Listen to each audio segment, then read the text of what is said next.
یہ بھی فرمائیے گا کہ آج باقاعدہ حکومت کی جانب سے تھریٹ الرٹس جاری کیے گئے ہیں، ٹیرر الرٹس ہیں جو کہ جاری کیے گئے ہیں. ظاہر ہے کہ وہ ایک بار نشانہ بن چکے ہیں. ہم محترمہ بے نظیر بھٹو کے حوالے سے بالکل ایک ایسی صورتحال دیکھ چکے ہیں. متعدد اس حوالے سے فیکٹرز ہیں جو میں نے آپ کے سامنے رکھے، ان کو کیسے کیٹر کریں گے آپ؟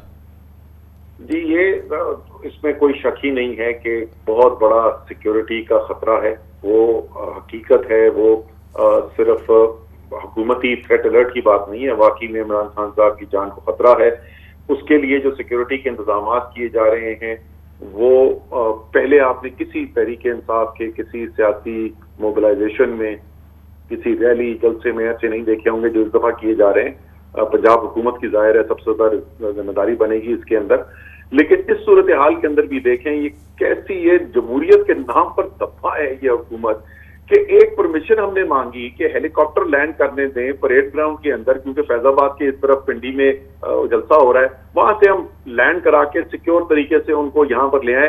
انہوں نے وہ منع کر دیا. انہوں نے کہا کسی صورت میں جو ہے یہ ہیلی کاپٹر یہاں پہ اسلام آباد کی حدود کے اندر لینڈ نہیں ہونے دیں گے.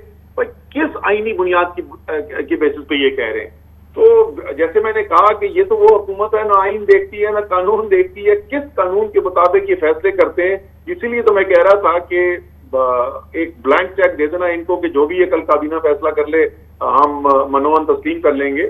ان سے کچھ بھی نہیں پتا کہ یہ کیا کر سکتے ہیں. یہ ایک بہترین مثال ہے. تو ابھی بھی میں تو آپ کے پروگرام کے ذریعے ٹیلی ویژن کل ججمنٹ ہولڈ کی رہی ہے.